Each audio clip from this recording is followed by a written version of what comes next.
Welcome back, everybody. It's Zach here, bringing you guys another fantasy football video. So I'm going to go over my top 7 or 8 auction draft tips. So these are something. It's a video that I like to put out every single year, just because I think that auction drafts in general, while I find them to be by far the most fun, I don't feel like enough people talk about them, and I found that you guys have really enjoyed these videos and really found they kind of be pretty helpful as well. So really fun making these videos. These are all sort of tips and tricks that I go into my auction draft thinking of and having in mind during my draft as well. So it's definitely helped me just sort of categorizing this as well, understanding what the best things to do during an auction draft are. And I've been doing auction drafts for years now. I do tons of mocks and stuff every single off season, so I think I'm relatively experienced about this, and it's just a lot of fun. So yeah, hopefully you guys like this video. If there's anything I didn't mention or any other tips you have, feel free to let me know in the comments. Love to sort of gather these things and just sort of help each other out and make sure we can do everything we can to do well in these drafts, because auction drafts are a hell of a lot harder than some of the other snake drafts and everything we do. So lots of fun though, and yeah, with that being said, let's just get into the first tip here. So my first tip to all of you guys who are going into an auction draft especially is going to be that you really should work to understand how tiers work. When in auction drafts, it's really common to see the last player in each tier actually end up being the most expensive, even though they might actually be the least valuable player in that tier. An example this season would be the top 3 running backs, Bijan, Brees, and Christian McCaffrey. It won't be uncommon at all to see the third running back of those 3 end up going for the most expensive in your auction drafts. And the reason that happens is because a lot of people go into their draft saying, hey, I need to leave this draft with a tier 1 running back, and they'll bid up to that quote-unquote pre-draft value, which are the first 2, and then when you get to the last player of that tier, that's when people really try to put their foot down and force their hand, because then they see, okay, after we're done with these 3 players, there's a really huge drop-off, so people are willing to overpay at that point. So I tend to find that if you can, it's best to get those players in those tiers before you get to the last one. It helps to really just help you avoid any of those like high-end bidding wars, helps you avoid getting into a situation where you and one other player feel really desperately that you need to get that player, and when that happens, neither one of you ends up really winning because one of you is going to overpay regardless. And I think a good way to help avoid this as well is to go into your draft with rankings broken down into tiers. I also tend to put like a maximum that I'm willing to pay for players on each tier. Obviously, that's a guideline that's going to change within the context of the draft that I'm in, but it's just a good baseline to understand how much I'm willing to pay for each player at each tier so that I don't put myself in a spot where I overpay by too much if I need to, and it also helps me make sure I'm bidding on guys at each throughout the entire tier, and helps me avoid getting into one of those bidding wars. On top of that, I'll just highlight that I will be making my recommended auction values available later this off season, so stay tuned for that. I know it's a little bit delayed, but I should get that out in a couple weeks as well, so stay tuned for that as well. So the next tip I like to give everybody is that you really should be bidding on every single player in an auction draft. Every single auction draft I've been in, there are at least a few players that just go for an insanely cheap value. This happens for a lot of reasons, one of them just being simply that people in your draft might not pay attention, or maybe you've got 6 people that see the player get nominated and like, oh, I don't want him, so then they look away until the next player comes up, and they'll miss it if that player ends up going for super cheap. So it's really important to make sure that you're staying attentive and making sure that you do at least put some sort of bid out there on every player. I've seen people suggest that you bid up to 50% of the pre-draft value on every single player. You can certainly do that as well. I like to not necessarily categorize it based off of that pre-draft value because I don't want to put too much stock into that, but it is important that you're staying active as well. And for example, just 2 seasons ago in my largest money league, the league that's the most competitive, I ended up winning that league, and in large part I won that because I got Josh Jacobs, who was normally like a $20 player, but consensus was pretty low on him. Things were feeling bad after he had to play in that preseason game early on in the preseason, and I got him for $4 in an auction draft, and he ended up being the RB2 on the season. Stuff like that happens in every single draft you're in, and just making sure that you're bidding on every player, even if you get a player that you didn't go into the draft thinking you wanted. Every player is worth some amount to you, even if their pre-draft value is 30, maybe you only think they're worth 10. Make sure you bid up to that because you might end up getting them, and it's also going to help you keep yourself engaged during the entire draft as well. You don't want to be that guy that misses out on one of your favorite players because you zoned out for a minute, and making sure that you're bidding on every single player is going to make sure that you don't miss it when something actually does present itself. So it's just really helpful to help yourself stay grounded and make yourself ready to go whenever one of those players do present itself. The next tip I like to give everybody is that you really should understand your league, just understand what the trends are in that league as well. This obviously applies to more than just auction drafts, but in auction drafts it's really helpful as well. Every single league is going to be different, and there are going to be trends that present themselves if you've been in this league for multiple years. So, for example, in my home league, quarterbacks just always go for far above their pre-draft value, and knowing that going into my draft helps me know that, okay, if I wanted to get a quarterback that's supposed to be $10, I either need to go into that draft willing to pay 20 to 30, or I need to just sort of adjust my strategy and end up going for a cheaper quarterback later. So I highly recommend that you do go look at your previous draft summaries if you happen to have them available. You can identify a lot of trends. I like to sort of break things down. I can see how expensive each of the top 5 running backs were, top 5 receivers, top 5 tight ends, top 5 quarterbacks.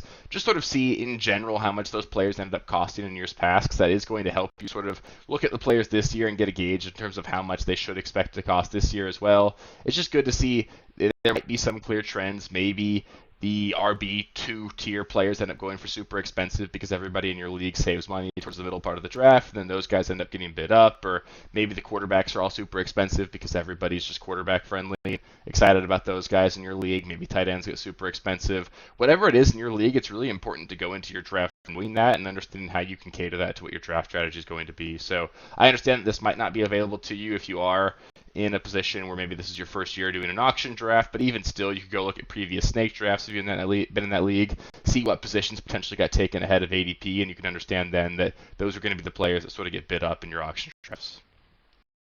Another tip I like to give, and this is actually one of my personal favorites, and that's going to be that you should budget $2 for every single bench player on your roster. It's really common if you look around here that people will suggest that you just save $1 for every bench spot, and then that leaves the entire remainder of your budget for your starting lineup. And while it is obviously nice to prioritize the starting lineup, there really is an insane difference in the caliber of players that you're getting if you're spending $2 versus $1, especially as you get towards the back half of the draft. In an auction draft, when you get down to only having a max bid of $1, it really puts you in a really bad spot because you're effectively in a snake draft where you can only win the player that you're nominating, and if somebody else wants them, they can bid 2 and you're out of the running. So it's just an extremely frustrating spot to be in. It makes the draft not fun. It makes your bench just really, really weak, especially compared to the people that ended up having a little bit of extra cash at the end of your draft. So I think it's really crucial to prioritize your starting lineup. I do think that we should be emphasizing a majority of our salary cap towards that, but having just a little bit to just sort of booster your bench, I think is really important. I'm not suggesting that you save $10 for every bench spot so that you can end up having the deepest team in the league. I do think you want to prioritize your starting lineup, but saving an extra $7, assuming you've got a 7 player bench size, is actually going to do a lot for you when it comes to just building depth over the course of the season.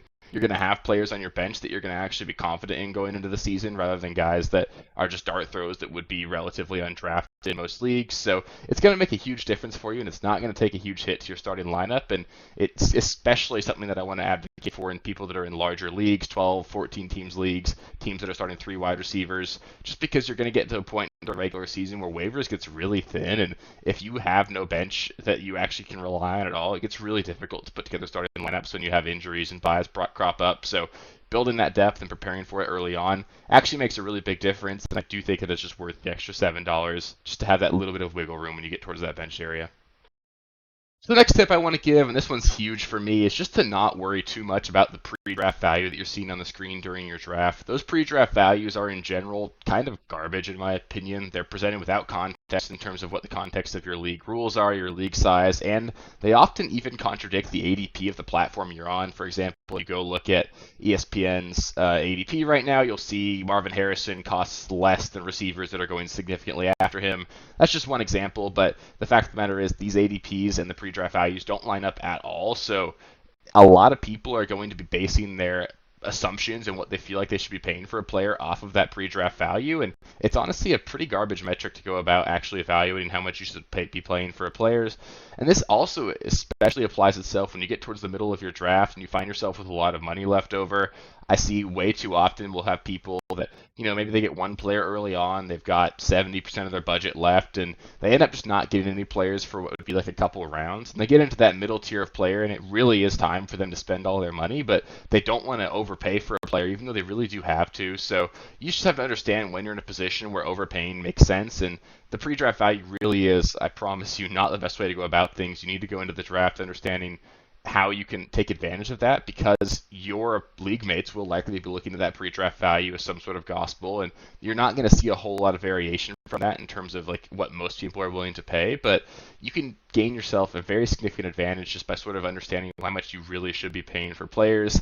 I also highly recommend coming into the draft with your own set of like recommended maximum bids for players if you feel comfortable making those rather than relying on what the platform's going to present to you. Again, even what you go into the draft presenting, that is going to be presented without context in terms of how the draft went. So you've got to be willing to be fluid there and understand that you can overpay for players if you need to, but I like coming in with my own list of values rather than relying on the own platform. And I also do highly recommend reviewing the pre-draft values on other platforms, not just the one that you're going to be drafting on.